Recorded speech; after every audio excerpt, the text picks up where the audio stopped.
नमस्कार, मैं हूं विभाकर झा और आप देख रहे हैं डीएनपी इंडिया। डीएनपी इंडिया में आज हम बात करेंगे भारत की जो कोरोना को वैक्सीन है उससे जो डिप्लोमेटिक जो रिलेशनशिप उभरे हैं उस पर हम चर्चा करेंगे कि कोवैक्सीन डिप्लोमेसी क्या है और भारत के लिए कितना लाभप्रद साबित हुआ है।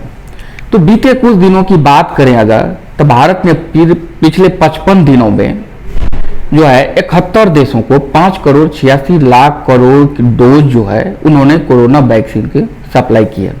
अगर देश की बात करें तो ये 71 देशों को दिया गया है, जिसमें 37 देशों को तो सिर्फ मुफ्त दिया गया है। तो सवाल आता है कि ये कोवैक्सीन भारत फ्री में क्यों वितरण कर रहा है, आखिर इसके क्या मायने हैं। तो दरअसल ये कोरोना कोवैक्सीन डिप्लोमेसी के नाम से जानते हैं हम इसे, कि भारत ने इस कोवैक्सीन के नाम पे, जहां अगर यूरोपियन कंट्री की बात करें, पश्चिमी देशों की बात करें या अमेरिका की बात करें, कई सारे ऐसे कंट्री हैं जो अपने लिए वैक्सीन बनाते हैं, अपने देश में वैक्सीनेशन का प्रोग्राम चला रहे हैं, पर उनके पास इतना वैक्सीन नहीं है कि वो दूसरे देशों को वैक्सीन प्रोवाइड करा सके। भारत की बात करें तो भारत अपने देशों में कोवैक्सीन उपलब्ध करा ही रहा है, लोगों को उपलब्ध हो रहा है। कोवैक्सीन प्रोग्राम यहाँ चल रहा है, दुनिया का सबसे बड़ा वैक्सीनेशन प्रोग्राम भारत में चल रहा है। बावजूद भारत इतना वैक्सीन का उत्पादन कर रहा है कि वह 71 देशों को वैक्सीन सप्लाई कर रहा है। अगर बात करें तो 5,86,00,000 डोज अभी तक 71 देशों को दिया जा चुका है, जिसमें 37 देशों को तो मुफ्त दिया गया, जिसमें 17 देश ऐसे हैं जिसे कोवैक्सीन मैकेनिज्म के तहत उन्हें फ्री में दिया गया है।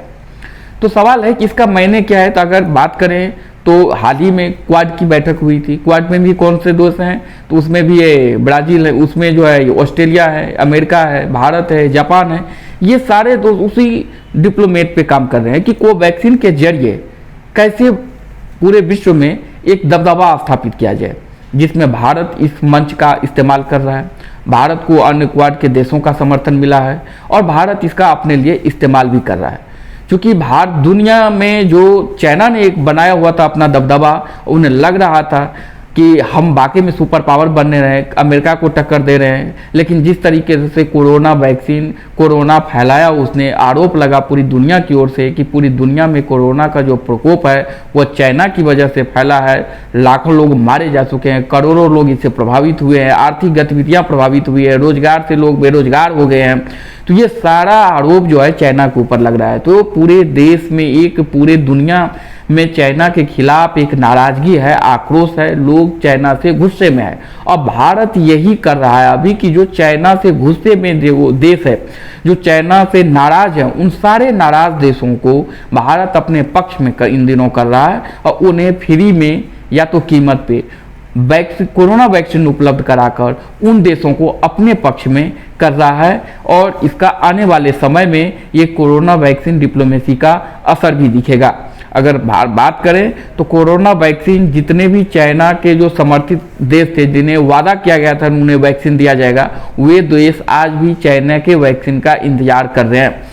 वहीं जब भारत की बात करें तो भारत ने कोवैक्सीन बनाया भी और जिससे प्रॉमिस किया था उस वादे को पूरा भी कर रहा है। तो दुनिया में अभी जिन जिन देशों को भारत ने दिया है उसमें बहुत सारे ऐसे गरीब और अविकसित देश हैं जो किसी कीमत पे वो वैक्सीन को खरीद नहीं सकते थे, पर भारत ने मानवता की मिसाल पेश करते हुए उन देशों को फ्री में कोरोना वैक्सीन उपलब्ध कराई है, जिसके लिए पूरी दुनिया में भारत की तारीफ हो रही है। WHO भारत के वैक्सीनेशन प्रोग्राम की तारीफ कर रहा है और उन्होंने WHO को भी कोरोना वैक्सीन उपलब्ध कराई है कोरोना मैकेनिज्म के तहत, और वहां से फ्री दूसरे देशों को भी मिल रहा है। यहां तक कि धुर विरोधी पाकिस्तान, जो भारत के धुर विरोधी हैं, हमेशा भारत का विरोध करते हैं, चाहे अंतर्राष्ट्रीय मंच हो या दुनिया में जहां भी हो, आतंकवाद का मुद्दा हो, हर जगह भारत को परेशान करता है। लेकिन भारत पाकिस्तान को भी कोवैक्सीन दे रहा, कोरोना वैक्सीन दे रहा है।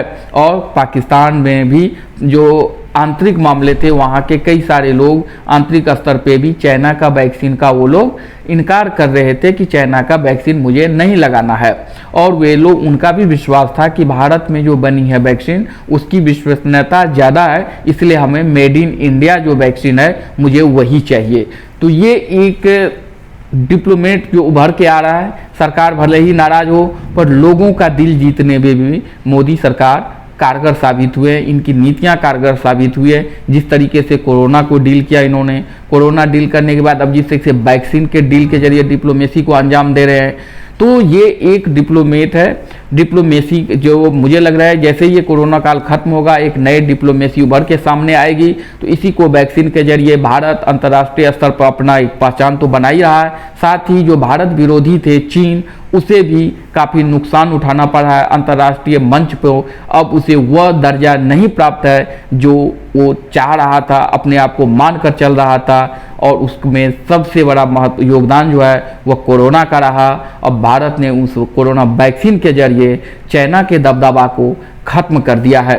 भारत जो अपने पड़ोसी मुल्क हैं या फिर जो चाइना के पड़ोसी मुल्क हैं, सबको भारत ने फ्री में लगभग कोरोना वैक्सीन उपलब्ध कराई है। बांग्लादेश की बात करें आप, श्रीलंका की बात करें आप, पाकिस्तान की बात करें, जो भारत के साथ है उसे भी, जो भारत के साथ नहीं है उसे भी भारत ने को वैक्सीन देकर लोगों का दिल जीतने का काम किया है। सरकार को एक बार फिर से सोचने पर विवश कर दिया है कि भारत के साथ अच्छे संबंध उनके बेहतर भविष्य के लिए आवश्यक है।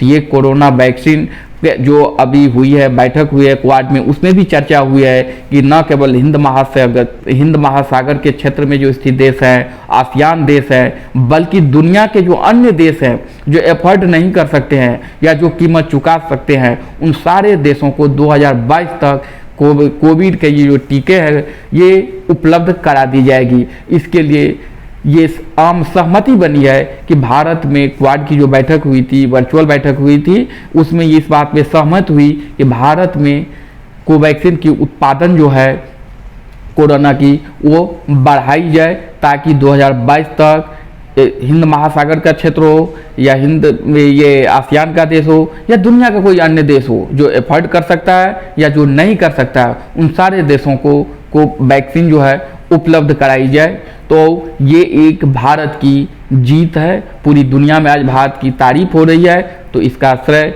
वर्तमान मौजूदा सरकार को ही जाता है। कई बातों के लिए हम सरकार की आलोचना कर सकते हैं। सरकार स्थानीय स्तर पर देखे, घरेलू मोर्चे पे कई कठिनाइयों का सामना करना पड़ रहा है, कई समस्याएं जो है महंगाई हो, बेरोजगारी हो जैसे समस्याओं का, चुनौतियों का सामना करना पड़ रहा है। तो वहीं अंतर्राष्ट्रीय स्तर पर एक खुशखबरी भी है कि सरकार के कामकाज की तारीफ भी हो रही है, जिसके लिए हर भारतीय का गर्व आज गर्व से ऊंचा है।